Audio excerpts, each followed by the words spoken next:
आमाच्या विशेष बुलेटिनमध्ये आपलं स्वागत आहे. पाहूया विशेष बातमी.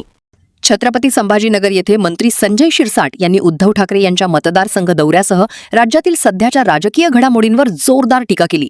फक्त मतदारसंघात जाऊन आलो एवढंच दाखवण्याचा प्रयत्न केला जात आहे असा टोला त्यांनी उद्धव ठाकरे यांना लगावला. यावेळी त्यांनी ऑपरेशन टायगर 3.0चा उल्लेख करत ही मोहीम पूर्णपणे गुप्त स्वरूपात राबवली जाणार असून तिची अधिकृत घोषणा मुख्यमंत्री एकनाथ शिंदे करतील असे सांगितले. उद्धव ठाकरे साहेबांचा हा जो दौरा आहे हा टच अँड गो ज्याला म्हणतात, जाऊन बाँड्रीला शिवणं आणि निघणं एवढा तो दौरा आहे. लोकांमध्ये फक्त अशी बातमी गेली पाहिजे की उद्धव साहेबांनी झंझावती दौरा केला. तुम्ही जर पाहिलं तर त्यांच्या दौऱ्याचं वेळापत्रक हे सामनामध्ये आलं आहे. या सामनामध्ये जे काही वेळापत्रक आहे त्याच्यामध्ये यवतमाळला सकाळी 10:30 वाजता कार्यक्रम आहे, तिथून वाशिमला दुपारी 2 वाजता आहे. म्हणजे यवतमाळ टू वाशिम जायला किती वेळ लागतोय तर जवळपास 1.5 ते 2 तास लागतात. आणि 2 वाजताचा तो दौरा, त्याच्यानंतर वाशिम ते हिंगोली 4 वाजता वाशिमला हिंगोलीला दौरा. हा धावता दौरा, यामध्ये किती कार्यकर्त्याला भेटणार आहेत, काय बोलणार आहेत, किती लोक जमणार आहेत, या सगळ्या ज्या गोष्टी आहेत फक्त यासाठी केला की 6 खासदार त्यांना सोडून गेले आणि त्यांच्यानंतर मी त्या मतदारसंघामध्ये जाऊन आलो, एवढंच काहीतरी त्यांचा तेवढा हेतू त्यांचा होता. बरं, आता उद्धव ठाकरे दौऱ्याला निघाले आणि विमानात योगायोगाने म्हणा की ठरवून देवेंद्र फडणवीसही सोबत होते. सोबत दौरा झाला आणि त्यानंतर उद्धव ठाकरे म्हणतात गोपनीय बैठक झाली, महत्वाची बैठक झाली, लवकरच निर्णय कळेल. दोघंही एका विमानात होते. खऱ्या अर्थानं मोदी साहेबांनी जे इंधन वाचवा असं जे म्हणलं त्याला प्रतिसाद म्हणून आयुष्यात पहिल्यांदा ते इंडिगोच्या विमानाने गेले, म्हणून ती बातमी होऊ शकते.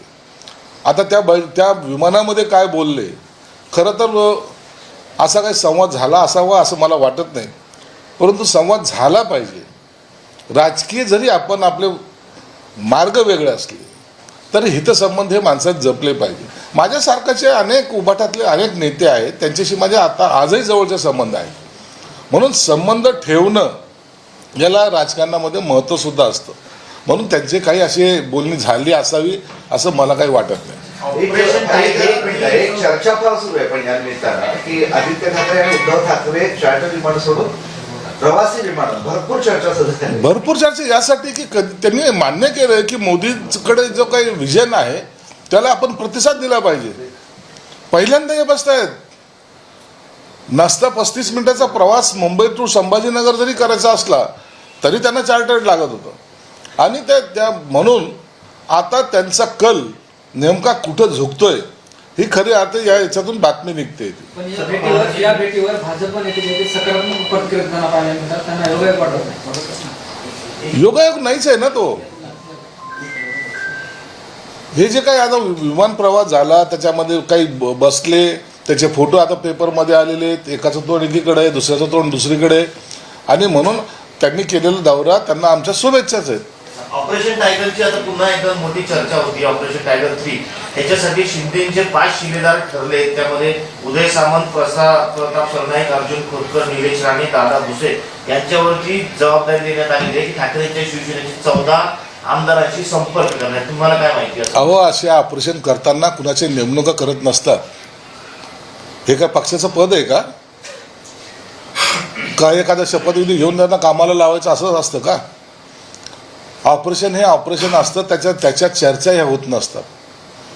म्हणून कोण कुठं काय कामाला लागलं, कोणी काय करावी, कोणी काय जबाबदारी घ्यावी हे एकनाथ शिंदे साहेब ठरवत असतात. आणि ते जेव्हा ठरवतात तर त्या बातम्या कधी बाहेर येऊ शकत नाहीत, ते कुणाला कळवू सुद्धा शकत नाही. आणि म्हणून ऑपरेशन टायगर 3 हे निश्चित होईल, परंतु अशा नेमणुका करून ते होणार नाही, तर ते गुप्तपणे होईल. आणि ज्या दिवशी सक्सेस होईल त्या दिवशी एकनाथ शिंदे साहेब त्याची घोषणा करतील. रोहित पवार सांगतात की ऑपरेशन टायगर नाही, ऑपरेशन बाजार आहे आणि डिलिमिटेशनचे बिल बाद झालं तर या खासदारांना काही किंमत राहणार नाही. आता आपला पक्ष वाचवण्याच्या भानगडीत पड. बाकीचे ऑपरेशन जे आहे ते ऑपरेशन कधी तुमच्याकडे येईल याचा काही नियम नाही आहे. आणि त्याच्यामध्ये तुम्ही आता जर काही जरी बोंबलत असले त्या टायमाला आमचे झेंडे घेऊन तुम्ही फिरणार आहात. ऑपरेशन तुतारी पहिलेच झालं असतं. अजितदादाच्या हयातीमध्येच हे ऑपरेशन झालेलं होतं. शरद पवारांना अजितदादा एकत्रितपणे दिल्लीला झालेली भेट, भाजपबरोबर जायचं हे दिल्लीला ठरलं होतं. हे काय माहीत नाही का रोहित पवारला? हे सगळ्या पक्षाच्या लोकांना माहिती आहे. आणि म्हणून या अशा गोष्टी आम्ही काही त्याच्यातले नाहीच असं सांगून जे काही राजकारण करायचं हे आता चालणार नाही. आमा चॅनलला लाईक करा, बातमीला शेअर करा, सबस्क्राईब फॉलो करायला विसरू नका.